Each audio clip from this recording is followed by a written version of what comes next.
आणि 2 किलोमीटर बाहेर आलो तर 2 ट्रकवाल्याचे भांडणे लागले.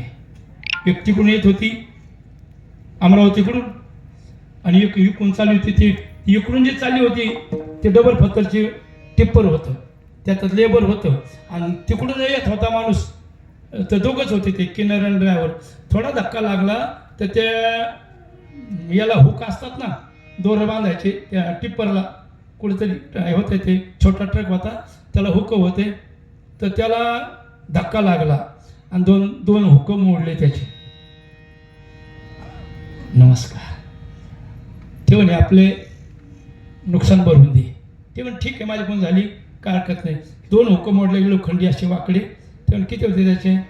10 रुपये 20 रुपये दर, 50 एकाचा दर कमीत कमी तुला 100 रुपये देतो. ते मला नाही 500 घेईन. त्या काळातली गोष्ट आहे 1982. 500 घेईन. ते मला कसं काय करावं आता. आम्ही दोघं जण लाईनवरची ट्रक होती ती रोडवर चालणारी आणि हा डबल फतराला लोकल होता.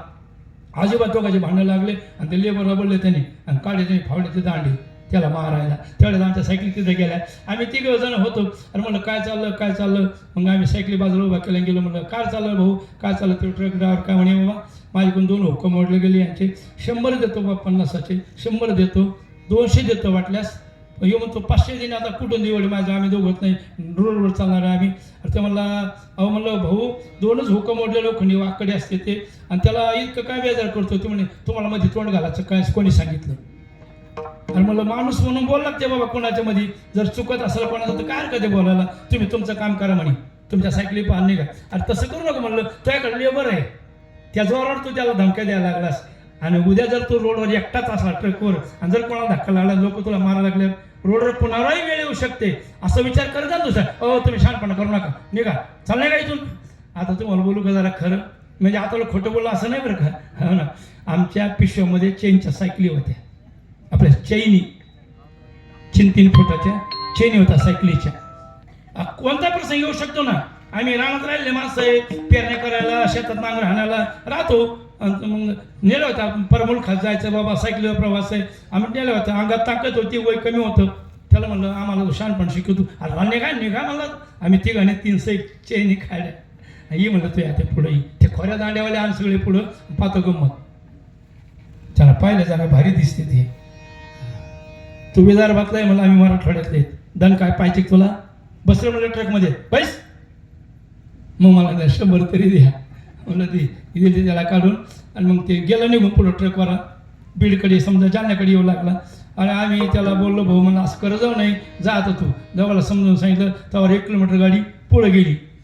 आमच्या सायकली निघाल्या. त्याच्या मागं चालल्या त्यांनी पाहिल्या सायकली इकडंच चालल्या आहे. त्यानं गाडी उभी केली. कहाँ जाना है तुमको.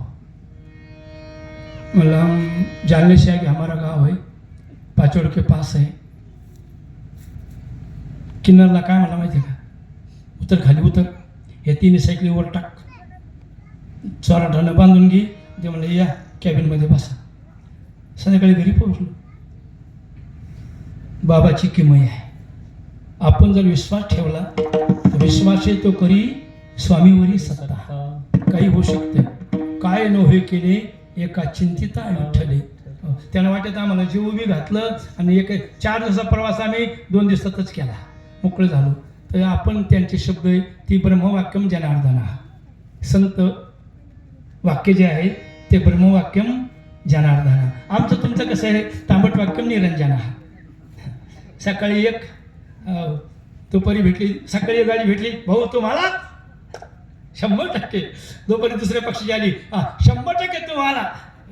संध्याकाळी 3ऱ्या पक्षी गाडी आली 150% तुम्हालाच. म्हणून म्हणलो आपलं संतांचं वेगळं आणि आपलं बोलणं वेगळं आहे. नाही जरा मी तिकडे बोललो माझा विषय नाही पण माफ करायचा थोडंसं. आपली वाणी ब्रह्मवाक्यम नाही. संतांची वाणी ब्रह्मवाक्यम निरंजना. तुमची आमची वाणी म्हणजे तांबट वाक्यम निरंजना. विठाला विठाला.